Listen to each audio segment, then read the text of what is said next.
आज हमारे साथ पूरी मैथ मस्ती टीम और मैथ मस्ती टीम में आप सब भी हैं। हम सिर्फ शिक्षक नहीं हैं। और मेरा सौभाग्य की बात है कि जिस स्टेज पे मैं आज बैठा हूं, हमारे साथ गुरुदेव के भी गुरुदेव, और वो इस मंच पर विराजमान है। शायद मां सरस्वती का बहुत बड़ा कृपा है हमारे ऊपर, क्योंकि जीवन में गुरु बेहतर मिल जाए ये बड़े सौभाग्य की बात होती है। और आज मैं उनके साथ काम कर पा रहा हूं, ये तो मेरे लिए और सौभाग्य की बात है। ये ईश्वर की भी कृपा है। तो मैं अपने सभी गुरुजनों को प्रणाम करता हूं, अपने तमाम साथियों का स्वागत करता हूं, और आप जितने भी छात्र आए हैं, ढेर सारी शुभकामनाएं आपके लिए, आपके उज्जवल भविष्य के लिए। बहुत सारी बातें हुई। गुरुदेव सबसे पहले राघव सर आए।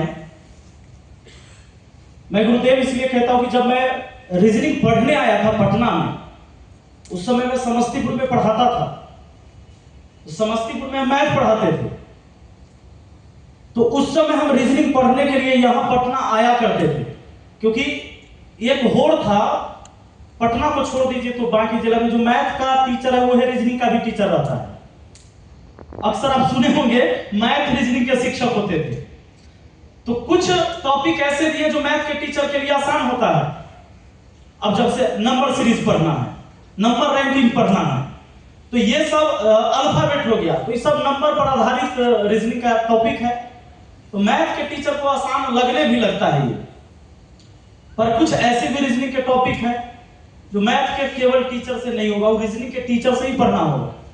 उस टाइम में राघव सर के पास आया करता था, और समस्तीपुर से पटना की दूरी मोटा मोटी मान के चलिए कम से कम 90 किलोमीटर, क्योंकि उस बीच में मेरा गांव है सलहा जनदाहा के पास। पटना से दूरी उसका 60 किलोमीटर होगा आसपास, और उधर है 40 किलोमीटर। 195 से 100 किलोमीटर का डिस्टेंस था, और हम हर दिन आया करते थे। मेरा डेली का आना होता था क्लास करने। मैं सुबह वहां मैथ पढ़ाता था। सुबह के 6 बजे से 12 बजे तक हमारी बैच होती थी उस टाइम। 2011 की बात बता रहे आप लोग को, 2011-12 की बात हुई। और उस टाइम हम आया करते थे, तो बाइक से डेली आना है, बाइक से डेली वापस होना होता था। यानी मोटा मोटी मान के चलिए 200 किलोमीटर का सफर डेली होता था। और मैं आपको बता दूं, मुझे नहीं लगता है, शायद याद ना हो, एक आध दिन कहीं गैप हो गया हो। मैंने कभी गैप नहीं किया, सर के क्लास कभी छोड़ा ही नहीं मैंने। और यह बात बहुत पक्का था कि सर जब भी पढ़ाएं बड़ा अपने टाइम से पढ़ाएं। आज भी हम लोग अपने टाइम का इतना पक्का नहीं है जितना गुरुदेव हैं। राघव सर जितने टाइम के पक्के हैं, हम में से ऐसा कोई भी व्यक्ति उतना टाइम का पक्का नहीं है। इस बात को आप जान लीजिए। इसलिए हमारे गुरुदेव के लिए एक बार जोरदार ताली होना चाहिए। और उस टाइम तब हम आया करते थे। खैर ये सारी चीजें थी, अपने एक संघर्ष की भी कहानी है ये। हम सब इकट्ठा क्यों हुए हैं? मेरा ये कोई मकसद नहीं था कि आप आए, हम सब एगो फोटो खिंचाएं, कुछ बहसबाजी हम करें, कुछ बोले, आप लोग को भी अच्छा लगे, 2 मिनट में चले जाएं। हम चाहते हैं कि आज जब आप यहां से जाएं तो आप अपने आप को बदला हुआ पाए। आपको लगना चाहिए कि जो शख्स यहां आया था वो शख्स अब नहीं है। जब हम हॉस्पिटल में जाते हैं, डॉक्टर के पास जाते हैं, क्यों जाते हैं? उधर से ठीक होकर आने के लिए। जब हम बीमार होते तब जाते हैं। वो बीमारी हमारी मानसिक रूप की बीमारी भी हो सकती है, हमारे विचारों की बीमारी हो सकती है। एक तो होता है कि भाई कभी टूट फूट गया, घाव हो गया, पेट दर्द हो रहा है, माथा दर्द हो रहा है, वो अलग बीमारी है। तो छात्रों के साथ बहुत बड़ी बीमारी है एक डर। हमेशा आपके अंदर अपने लक्ष्य को लेकर, अपने कैरियर को लेकर एक डर पैदा होता है। आपको हमेशा लगता होगा पता ना मेरे जीवन का क्या होगा।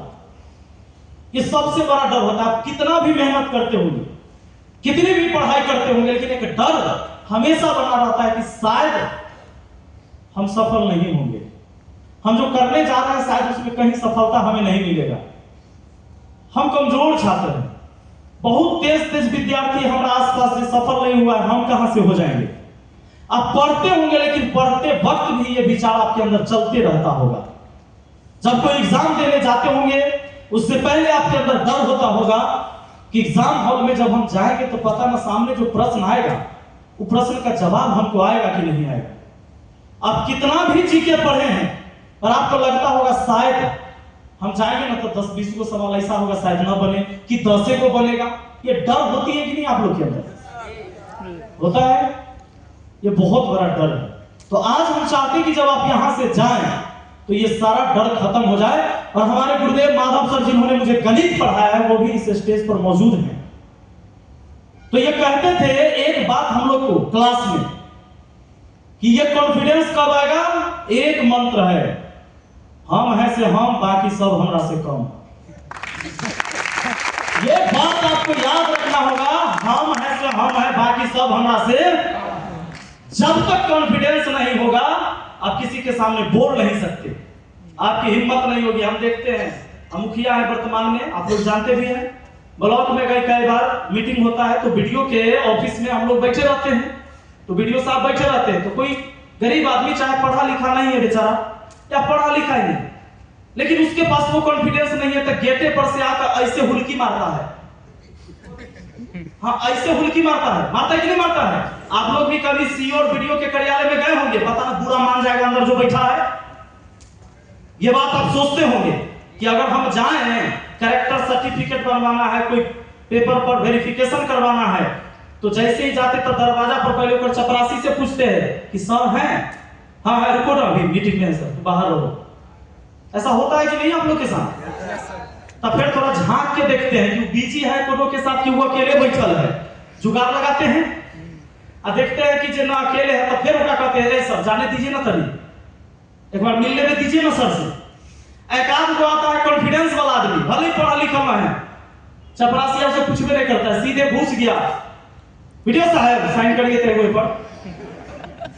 और वीडियो के दिमाग खराब, वहां जो भी बैठा रहा सीधे घुस गया, कहा कि वीडियो साहब में साइन कर दीजिए, तो दुगो माथा में गमछा बांध ले हैं और अन्ना तो बोलेगा क्या वीडियो साहब ठीक है, हर जाओ दुगो साइन है कर दीजिए। और वीडियो बेचारा पढ़ा लिखा आदमी है, वो जानता है कि जल्दी से एक हटाओ यहां से साइन मार के, अन्यथा सबके सामने बेइज्जत करवा देगा। कॉन्फिडेंस की बात, कॉन्फिडेंस की बात है, ये आपके अंदर होनी चाहिए। और एक व्यक्ति जो उधर से हुल्की मार के कह रहा है सर, तो सुनिए नहीं रहा है, चपरासी को इशारा कर रहा है, वो बेल बजा देगा, चपरासी आएगा, होगा काहे हुल्की मार रहा है, भगा उधर से। वो जाकर उधर से जाकर उड़ा कहेगा अभी हटले रहो सर, जब बाद में निकलेगा तो मिलवा देंगे। होता है ना? तो कई बार क्या होता है ना कि कॉन्फिडेंस पैदा करना होगा अपने अंदर, यह भी बस दबा हुआ है। जितना बड़ा अधिकारी है उतना बड़ा नौकर है जनता का। बात समझ रहे हैं? यहां लोग समझता है हम शासक हैं, आप शासक नहीं सेवक हैं। ये संविधान है और इस संविधान से देश चलता है। तो मैंने बोला था डीएम साहब, लोग बोलता है डीएम साहब क्या बोलिएगा जी, हमने कहा डीएम सर बोलेंगे, आप पढ़े लिखे हैं, आपके लिए कुर्सी है। हम तो अभी पंगा हुआ था ना, और आज फिर वो हुआ है, डीएम साहब कल वो चिट्ठी निकाल दिए फिर से क्या वो अलग खाली करवाएंगे, तो अलग खाली करवाएंगे, चिट्ठी निकाला गया पूरी तरह से और हमको नहीं भेजा गया। माननीय मुखिया जी को चिट्ठी नहीं है, हम फिर हाईकोर्ट में केस कर दिया, 7 बजे लेटर निकलवाए, स्टे लगवा दिए। काम तो तोरा हम मुंह करवाएंगे जहां सही है, जहां बात तो करे नहीं देंगे।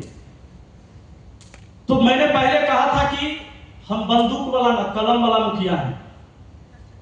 आपके लिए कुर्सी है ये सही है, पर जनता के लिए भी कुर्सी है, वो भी होना चाहिए, क्योंकि ये जनता दरबार बोला जाता है। डीएम एसपी के यहाँ कौन सा दरबार लगता है? तो दरबार किसकी है? जनता की भाई। तो जनता का राजा हुआ जी वहां का, और जनता दरबार में जनता खड़ा रहे तो उसको लिखवा दो कि अधिकारी का दरबार, साहब का दरबार। कल आप लोग भी जाएंगे सरकारी सेवा में, आज जो आप परेशानी झेल रहे कल हो सकता है भूल जाएंगे। और इस बात को याद रखिएगा कि अगर आप परेशान, लाचार, मजबूर लोगों का अगर शोषण करेंगे तो मानव जीवन आपको बेकार मिला है। इंसान एक सामाजिक प्राणी है, मनुष्य एक सामाजिक प्राणी है जी। हमने कानून, हमने संविधान क्यों बनाया था? अपनी सहूलियत के लिए, कि कोई किसी को परेशान न करे, कोई किसी से परेशान ना हो। इसके लिए ना इस देश में संविधान बना है, वरना पहले तो ऐसे ही चलता था। जिसके बाजू में ताकत होता था, जिसके पास अस्त्र शस्त्र होता था, केकरो बहन बेटी को उठा के ले जाता था, किसी के बाल बच्चा को उठा लिया, कुछ भी होता था, कहीं हत्या हो जाएगी। संविधान तो इसलिए बना कि पूरा देश के लोग एक साथ, एक रूल के साथ रहे, अपना जीवन को अच्छे से जिए। तो इसी संविधान के तहत हम सबको चलना है, इसको फॉलो करना है और सबको इस बात को मानना है। आप आज स्टूडेंट हैं, कल आप अधिकारी बनेंगे। बहुत सारे इसमें ऐसे लोग आए हैं आज जो शिक्षक बनेंगे आगे चलकर। अभी आपको लगेगा सरकारी शिक्षक बड़ा खराब होता है, पढ़ाता नहीं अच्छा से। हर गांव में यह बतियाता है, सब बतियाता है कि नहीं, चौचराता। सरकारी मास्टरी से स्वेटर भी नहीं रहती है, मास्टरवा सब टांग रहता है चढ़ाई में टेबल पर, सुतल रहता है गर्मी में। और अक्सर वीडियो भी देखने को मिल भी जाता है, होता है कि नहीं? लेकिन कल आप ही शिक्षक बनिएगा तो कहिएगा सरकारी टीचर के साथ सरकार बड़ा बेइज्जती करता है, बहुत बदतमीजी करता है, बड़ा परेशान करता है। ये फिंगर लगाने वाला कौन सिस्टम दे दिया है, हाजिरी बनाने वाला, ये काहे हो गया है? अभी आपको लग रहा है अच्छा है, और जब टीचर बन जाइएगा तब कहिएगा ये बेकार है। अब जाकर पूछिए कोनो सरकारी शिक्षक से कि फिंगर लगाने वाला जो मिला है से ठीक है। हॉस्पिटल में डॉक्टर सबसे पूछिए कि जो अटेंडेंस बनाना है, अंगूठा लगाना है 2 टाइम, 3 टाइम हो गया नितिन की 2 टाइम? 2 टाइम है। बीबीएस स्वास्थ्य विभाग वाला आदमी कहता है कि सर बड़ा परेशान रहते हैं, 2 टाइम कहता है अंगूठा लगावे, हाजिरी बनावे, कहता है कि मैटर के रहने दीजिए। देखिए तो हम ये कह रहे हैं आप लोग को कि आज तक ठीक लग रहा है, हो रहा है, तो जब वहां जाइए तो खराब लग रहा है, तो क्या इस देश में बदलाव आएगा? फिर हमें अपने काम को, अपने कर्तव्य को ईमानदारी से निभाना होगा ना जी। नहीं तो ये बोलना बंद कर दीजिए कि बदलाव जरूरी है, बदलाव जरूरी है, बदलाव जरूरी है। प्रशांत किशोर जी का वो भाषण सुने थे, बड़ा बढ़िया बात बोले कि गांव में एगो ऑर्केस्ट्रा के नाच आ जाए तो पूरा गांव आ जाएगा उठ के, बड़ा बेहतर हुआ था वो। लेकिन अगर स्कूल में पढ़ाई हो रहा है कि ना हो रहा है, इस पर अगर 10 आदमी आकर बैठने के लिए कह दिया जाए तो पंचों के बुलावे जाना होता है 3 बेर। देखो गांव में पंचायती होता होगा तो देखिएगा, मुखिया, सरपंच, वार्ड पंच जो सब होगा वो 3 बेर बुलावे पड़ाता है। एक बार पहले जाके कहना होता है कि मुखिया जी हमारा मारलक है, और सरपंच साहब के कहना होता है कि पंचायती यदि बढ़म बाबा तर रख ले सोमवार के 10 बजे दिन में।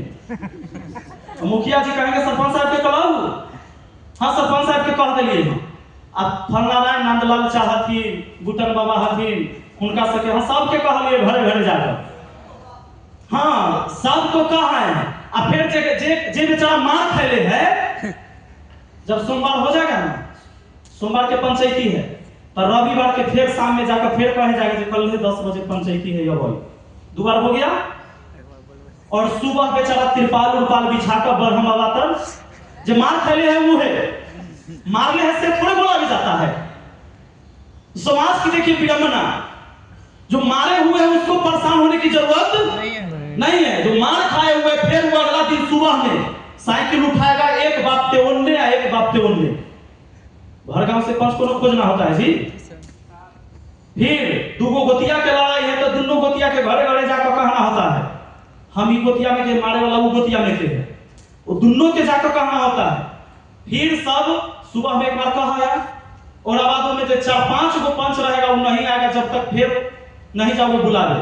जब फिर जाएगा बुलावे तो कहेगा कि सरपंच साहब अलको तना सरपंच साहब ना आएगा ना, तो पहले जाना सरपंच साहब के बुला ला ना, बुना रहता तुम तो पंचायती थोड़े हो। तो वो कहेगा ठीक है बुला लीजिए, मुखिया जी अलको कि ना अभी वाला थी, अच्छा पहले आ भी तो उनका तो फोन कर दी है। अब बेचारा जब फोन करेगा तो कहेगा अभी नहाई करथिन, ओकर घर में से कोनो उठा कर फोन तो मार खैले है और समाज कितना बार मारा और कितना बार प्रताड़ित किया, इस बात को समझिए। तो इस व्यवस्था को अगर आपको तकलीफ है तो बदलेगा कैसे? तकलीफ है तो बदलने के लिए प्रयास करना होगा, जगना होगा। नहीं तकलीफ है तो कोई दिक्कत नहीं। ये हो गया वो समाज के मुद्दा। रही बात कि आप लोग जो यहां आए हैं, कहीं ना कहीं कोई उम्मीद है, आपको अपने करियर का चिंता है, तो हमने कुछ कह दिया कि आइए बहुत बढ़िया बात होगा, तो आप उठ कर चल गए। जैसे हुआ झोरा, बैग, जूता, चप्पल, गंजी, जे है मिला वैसी पहन के आ गए, जिसको जैसे बनता है। कोई ट्रेन से लटक के, कोई बस से, ऐसे ही आए होंगे, दूर दूर से आए होंगे। तो आज एक बात याद रखिएगा, किसी को भी चमकते हुए देख रहे ना, उसने संघर्ष किया है। और अगर मेहनत करने से डर लगता है तो आपके लिए भी बहुत सारी कहानी है। कहानी क्या है? वो पढ़े से कुछ हो थोड़े, पेपर बिकिए जाते, घूस पैसा वाला सब तो सीट खरीदिए लेते हैं ना। पैसा वाला के बाल बच्चा के होगा, हमारा थोड़े होगा। कितनों पढ़ेंगे तो होगा थोड़े। पेपर बिकिए जाता है, सेटिंग हुई जाता है, सीधे नौकरी खरीदे वाला खरीद लेगा, हम लोग को थोड़े होगा। तो अब एगो बात बताइए, आपके पास पैसा नहीं है पेपर खरीदे ले, दलाल अगर पैसा ले लिया और नहीं काम कराया तब वसूलने का ताकत भी नहीं है ना।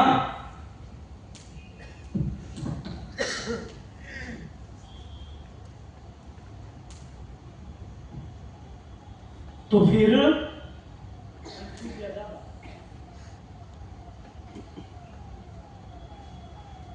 तो आपके लिए ये ऑप्शन तो बंद है ना कि जमीन बेच के 5 कट्ठा नौकरी के नाम पर किसी को दीजिएगा, दलाल को।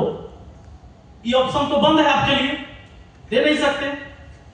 और मुझे नहीं लगता कि जो जनरल कंपटीशन की तैयारी करते हैं उनके माँ बाप 5 लाख 10 लाख रुपया बैंक में जमा कर रख ले हैं। अगर 2-4 लाख रख ले भी होंगे तो घर में 2 बहन होगी, 3 बहन होगी, तो वो इस टेंशन में है पिताजी आपके कि बेटी बड़ी हो रही है तो शादी करना है। आज माताएं भी आई हैं, मैं देख रहा हूं कई बहनें आई हैं तो अपने भाई के साथ, पति के साथ, बहुत सारे यहां पर हैं। ये स्वाभाविक है, हमारे हर घर की कहानी है ये। तो ये रास्ता तो आपके लिए बंद है कि जो 2-4-10 कट्ठा जमीन होगा उसको बेच के, गांव के जमीन के कितना दाम वो लगा दिया जाए, उसको भरोसा नहीं है कि काम हो ही जाएगा। तो ये रास्ता बंद है। और आप ये सोच के बैठे हैं कि पेपर तब फिर आउट हो जाता है, बिकिए जाते, क्वेश्चन था हमारा तो नहीं होते, तब उस डर से आप मेहनत भी नहीं कर रहे हैं। तो फिर आपको लगता है कि आपका जीवन बदलने वाला है, तब तो कोई रास्ता भी नहीं बचा। होता है, गड़बड़ियां होती है, सरकार की बदनामी भी होती है। जब भी ऐसा होता है तो कौन चुप बैठता है? आप लोग थोड़े चुप बैठते हैं, हम लोग थोड़े चुप बैठते हैं। सरकार की बदनामी होती है कि नहीं होती है? जितने बार पेपर लीक होता है, हल्ला होबे करता है, कुछ बार पकड़ाते हैं। वो कौन है? संजीव मुखिया भी धराया है बेचारा। मुखिया था वो, कि सच में कि नाम रख ले मुखिया? एक आदमी मुखिया था। अरे मुखिया सब इतना बड़ा होता है। अच्छा, उनकी पत्नी को विधानसभा चुनाव लड़ना है, उसका राजस्थान सरकार बोला है कि भाई ओकरा से हमरा पूछताछ करना है, से हमरा यहाँ भेजा जाए, ही वो पेपर लीक करवाया है। माने बाप रे बाप, आपके मुखिया सबके वैल्यू देखिए। सुन रहे थे कि शौचालय आवासीय में गड़बड़ी करता था, नीट के पेपर में गड़बड़ी किया, राजस्थान के भी एग्जाम में गड़बड़ी किया, और वहां की सरकार उसको कह रहा है कि हमको भेजो, रिमांड पर लेना है। और हमको लगा था जो गांव में ना कोनो नहीं पढ़ा लिखा आदमी रहता है, नाम वकील रख लेता है। खान सर बोल रहे थे, नाम रखे से कथी होता है? दरोगा राय,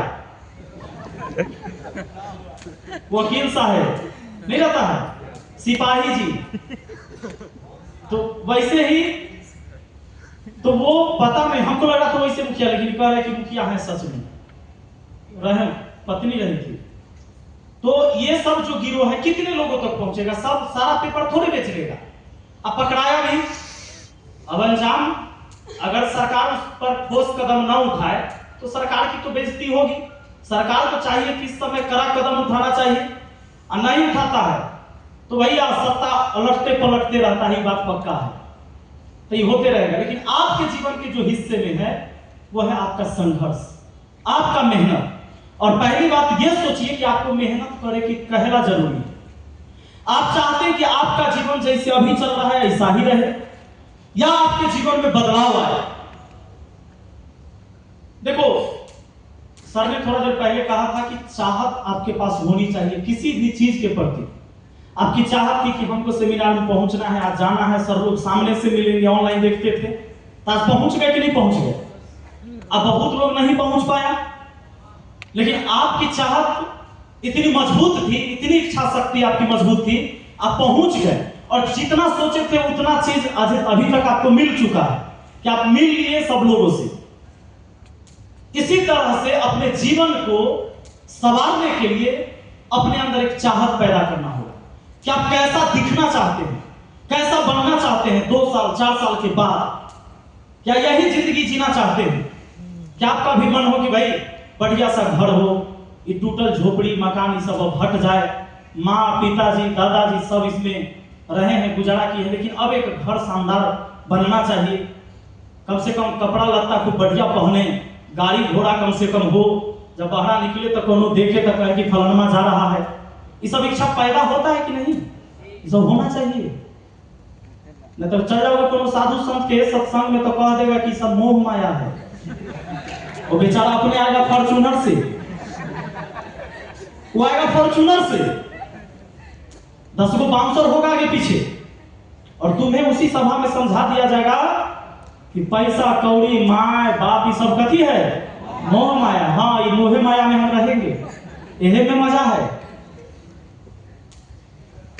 तो आपको जो शिक्षित होना है तो सबसे पहले अपने अपने परिवार के बदलाव के लिए, अगर खूब पढ़ लिख के अब पैसा कमाए नहीं किए तो शिक्षा कौन काम के?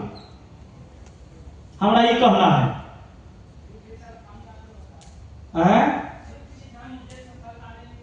मिलेगा, अभी बताते हैं कैसे मिलेगा, रुकिए आप।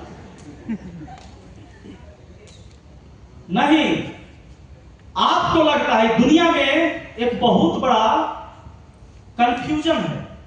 हर इंसान को लगता है मैं बहुत ज्ञानी हूं, लेकिन ओकरा लगता है कि हमारा पैसा बहुत कम है। ज्ञान के मामले में समझता है कि मैं ज्ञानी हूं, हमरा से सबके कम में नॉलेज है, लेकिन पैसा के मामले में बतियाइएगा तो कहेगा कि ज्ञान तो हमारा बहुत है, खाली पैसे नहीं है। तो तोरा ज्ञान कैसे है जब तोरा पैसे ना?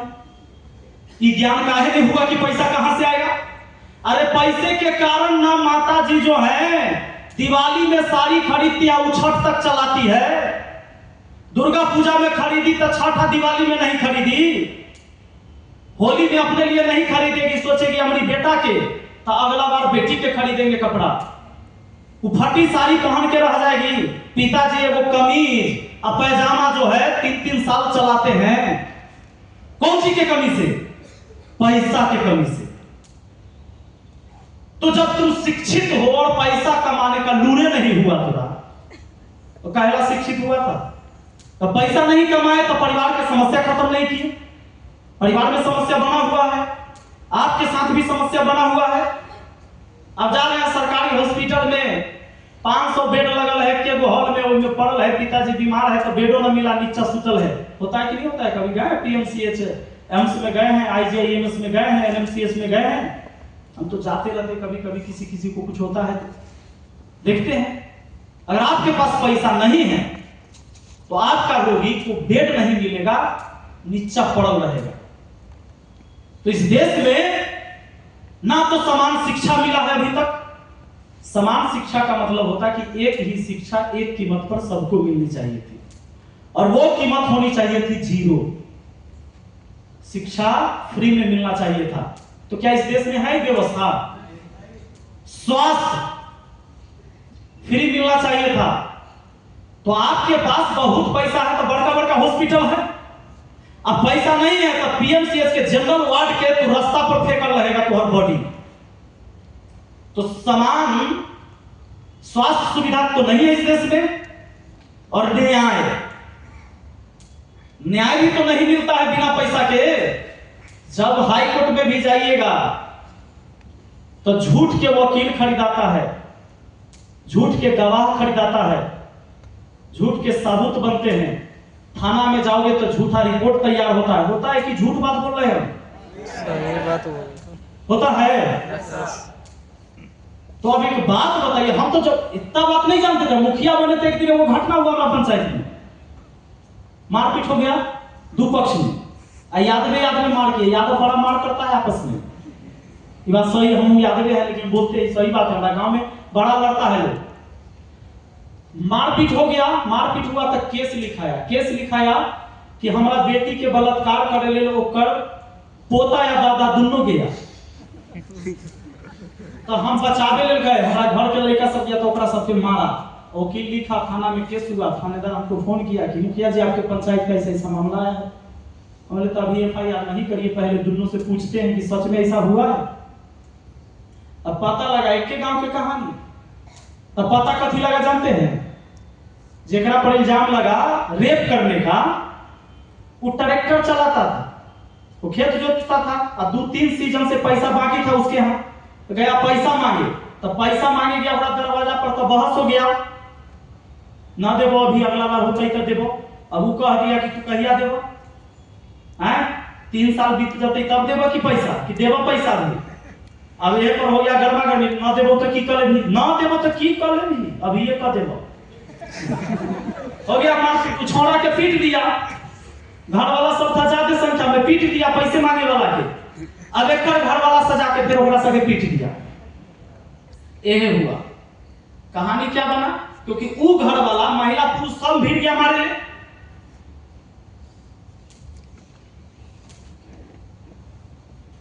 मारपीट हो गया बढ़िया, तो उसमें लड़कियों से मार लग गया।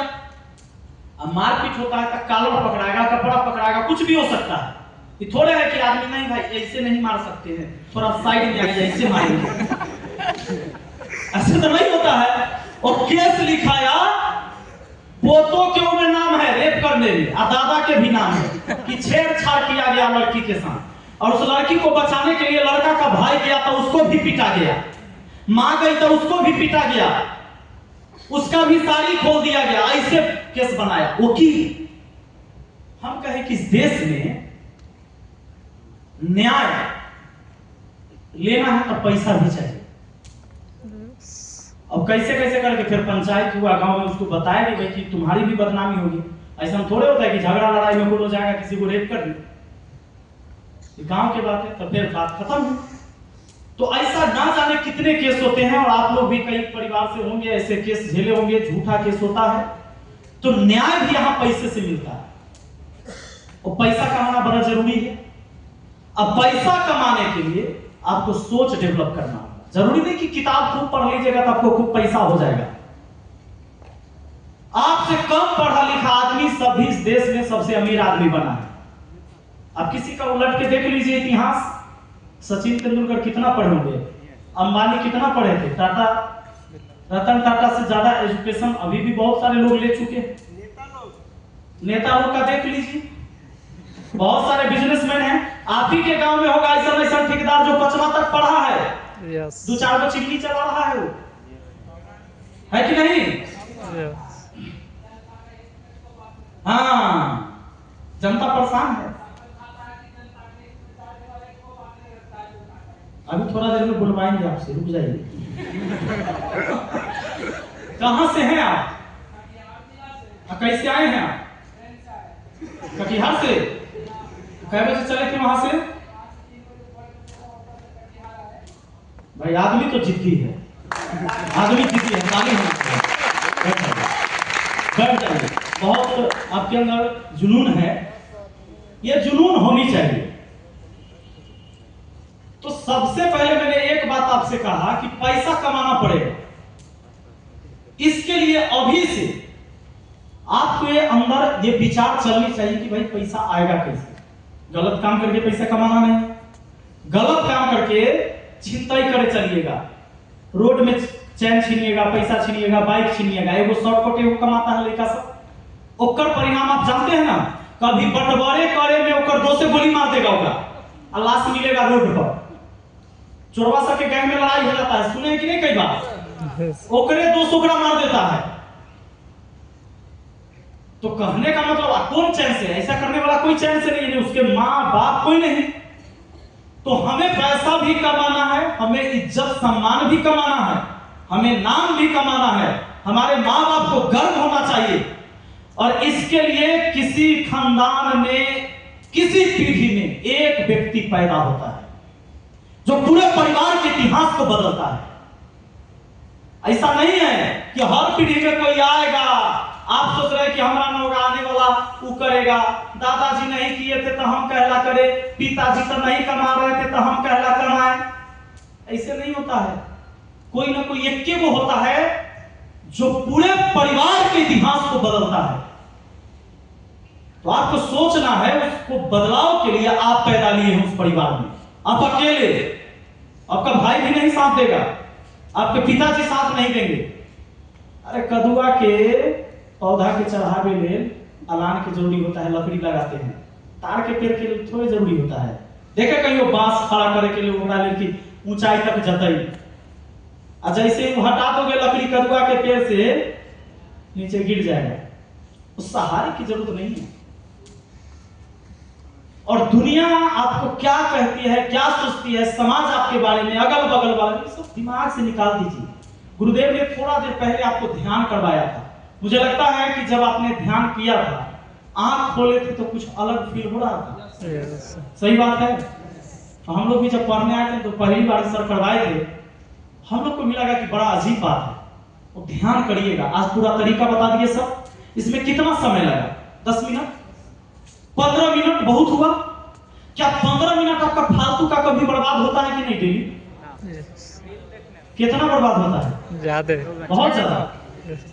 ये करने से क्या होगा हम बताते हैं। आपका दिमाग इतना मजबूत हो जाएगा ना, अभी आप पढ़ते होंगे ना किताब की लाइन, तो चौथा लाइन में जाते जाते ऊपर का 3 लाइन साफ हो जाता होगा आपके दिमाग से। तो दौड़ी करे वाला थ्रेसर ना होता है गांव में, इधर से गेहूं डालते जाता है नहीं, उधर से भूसा बन के निकलते चल जाता है। वैसी दिमाग में होते रहता है। जब आप किताब पढ़ते होंगे तो इधर से पढ़ते गए, उधर से निकलते गए, पते ना चला एक पन्ना में कथी पढ़े, दूसरा पन्ना में चल गए, तब तक एक पन्ना गायब। ऐसा हुआ कि नहीं हुआ? ऐसा भी होता होगा कि 5 दिन 7 दिन पहले जो चीजें आप पढ़ते होंगे वो सब भूल गए होंगे, अभी तक लगभग भूल गए होंगे। अभी हम 5 दिन पहले का सब कुछ पूछ ले, जो 5 दिन पहले क्या पढ़ाया गया था, मुझे लगता है आप लोगों में से 10% लोग ही जवाब दे पाएंगे। क्या ये सही बात है? yes. लेकिन जो बचपन में आपने पढ़ा था, अ आ ई ए बी सी डी सब है ना याद? एक मतलब माइंड का कमजोर ना है, यादाश्त मजबूत है।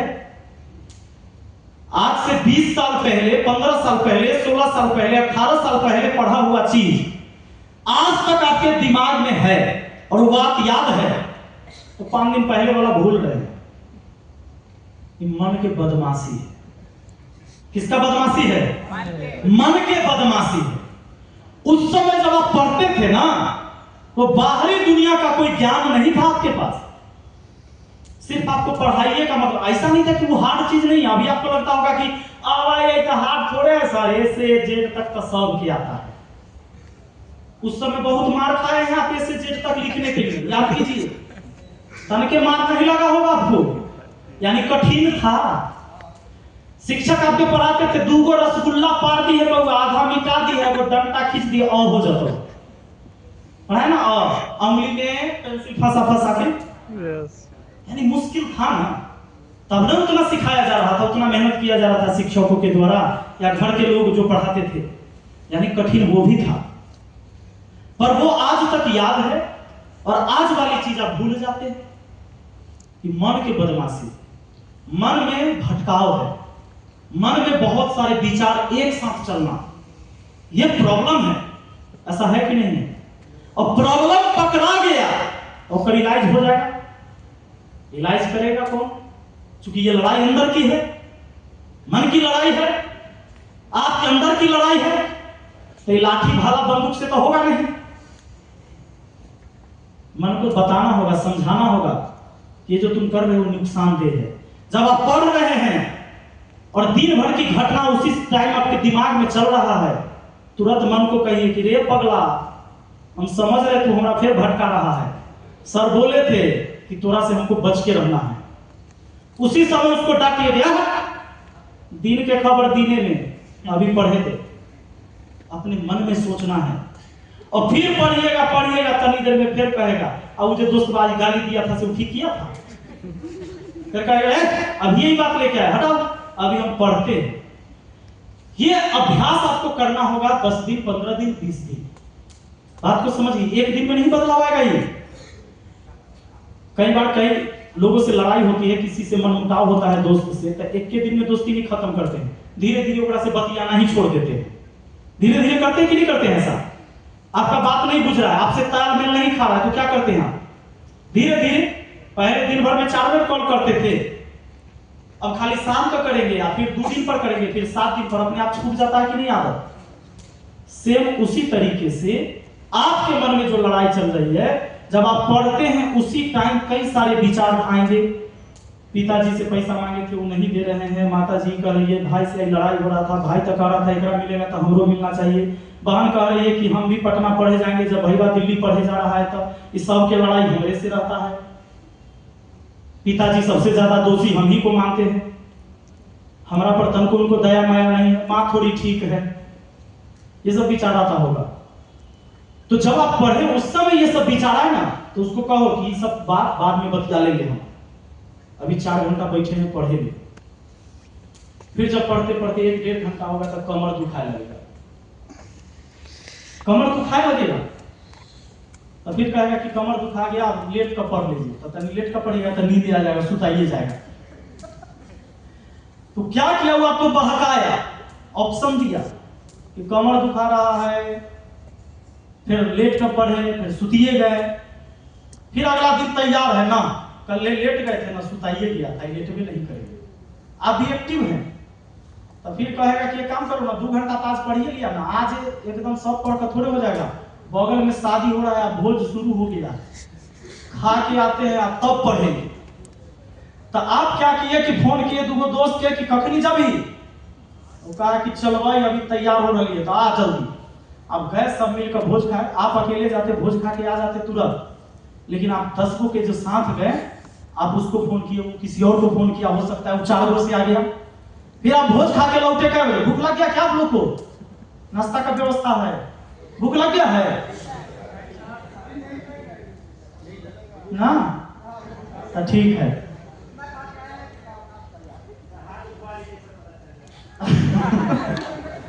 अब क्या होगा देखिए, ये लड़ाई अंदर की लड़ाई है जो मैं आपको बता रहा हूं, ये सबके साथ होता होगा। अब आप वहां गए, वहां बहुत सारे लोग मिले, दोस्तों में फोटो को खिंचाया, फेसबुक पर भी तो डालना है, स्टेज हुआ बनल है दुल्हा दुल्हन के लिए, लेकिन छड़प गया वहां फोटो खिंचाया, तब ओकरा जरे बैठ कर, तब ओकरा जरे बैठ कर, फिर आप वहां से बड़ा लेट आए, 11 बज गया 12 बज गया। अब आए तो आप क्या सोचते हैं कि अब अखनी पढ़े से थोड़ी होते थक गए, अब सुबह उठबै 5 बजे रगड़ देबै 8 बजे तक 3 घंटा, तो कहेगा 5 बजे उठाई होगा तो अलार्म लगा लेते हैं ना, अलार्म लगाए, अलार्म बजा 5 बजे, एम के जगह कहीं पीएम हो गया तो बजने नहीं किया, और अगर बज भी गया तो उसको बंद करके अच्छा उठ जाते हैं 5 मिनट में। 5 मिनट में कौन पहाड़ टूट पड़ेगा, और एक के बाद उठे फिर 8 बजे बाद। अब कहा कि अब तो हो ही नहीं सकता है, सुबह का रूटीन था तो गड़बड़ा गया, शाम से फॉलो करेंगे। बहुत सारी समस्या है। अच्छा, आपको नहीं लगता ये सब बहाना है? ये बहाना है कि नहीं? ये बहाना है। जीवन में कुछ करना है ना, उसके लिए कोई बहाना नहीं, और सफलता का कोई रास्ता नहीं है, कोई राह नहीं है। कोई व्यक्ति जब सफल हो जाता है तो जिधर से गया था लोग उसी को रास्ता मान लेता है कि इधर से जाने पर सफलता मिलता है। बात नहीं है। जिन्होंने इतिहास लिखा है ना, जिन्होंने अपनी परचम लहराया है, वो कोनो रूल को फॉलो करते नहीं गया है, वो कर दिया है ना तो ओकरा दुनिया रूल मान लिया है। वास्को डी गामा भारत खोजे थोड़े आया था, घुमाइते घुमाइते गलती से पहुंच गया ना। ऐसा ही कई चीजें होती है जीवन में। तो आप जैसे सफल हो जाइए, लोग कल मान लेगा। अब सुबह आप निकलते गांव से, कोई लड़का भी मैट्रिक बोर्ड का रिजल्ट आया ना, इंटर का आया, गांव से निकलता है, बगल में 5 किलोमीटर 6 किलोमीटर छोटा सा बाजार होता है, कोचिंग क्लास वहां होता है। सुबह निकलता है, गांव से 4-5 लड़का जाता है, तो एक लड़का जिसका फर्स्ट डिवीजन आ गया, गांव भर बैठ कर बतिया, हम सब तो पहले ही जनत रही, पढ़े वाला रहे और तेज रही फलनमा के बेटा। कोई पढ़े वाला लड़का के अगर 3rd डिवीजन आ गया या फेल हो गया, हम जनत रही, भोरे उठे लफुआ 1 नंबर के रहे, साइकिल ले अब बाजार जाए घूमे, अब बाजार घूम कर उनने से वही 12 बजे, कहियो 1 बजे, कहियो 2 बजे हम सब जमाइत रहे, फेल तो जरूर होते। जबकि वो पगला के अलजेब्रा के a+b के होल स्क्वायर नहीं आता है ओकरा, लेकिन वो जान रहा था कि फेल करेगा से। भगवान है तू, ओकर भविष्य तू कैसे जान रहा था? तोहर भविष्य पता है कि अगले क्षण तू जिंदा रहेगा कि नहीं? मनुष्य को ईश्वर ने ये ताकत दिया ही नहीं कि आप भविष्य जान सकिए। हम सिर्फ वर्तमान को देख सकते हैं, और वर्तमान में अच्छा प्रयास करेंगे तो रिजल्ट भविष्य में अच्छा आएगा, इसकी उम्मीद कर सकते हैं। हम भविष्य किसी का नहीं बता सकते हैं। मुझे खुद का भविष्य नहीं पता था। मैं भले ही आज बोल रहा हूं, मैं आपके सामने बात कर रहा हूं, मैं अपने गुरुदेव के सामने हूं, गुरुदेव के साथ हूं, इस मंच पर हूं, आज साथ मिलकर पढ़ा रहा हूं। जिस क्लास में मैं वहां बैठ के पढ़ता था, आज इनके साथ खड़ा होकर पढ़ा रहा हूं। ये मुझे भी नहीं पता था, ये मुझे खुद नहीं पता था, ये सच्चाई है। तो भविष्य किसी को नहीं पता है और सफलता का कोई तारीख तय नहीं है, चाहे आप कितना भी मेहनती क्यों ना हो। अगर किसी को सफलता का तारीख पता हो जाता कि 2026 के 13 दिसंबर के बैंक पीओ आप बनेंगे, तो अभी ये टांग पर टांग चढ़ा कर खटिया पर सुतल रहता, नहीं सुतल रहता, कहता बिक जाएगा 5 कट्ठा तब तक कोई दिक्कत नहीं, पहले वो स्कॉर्पियो खरीद लेते, बैंक पीओ तो बनवे करेंगे, फिर कहानी खत्म हो जाती है। तो जीवन में एक संघर्ष है, इसीलिए पता चलता है कि क्योंकि हमें भविष्य नहीं पता मेरे जीवन में क्या होगा।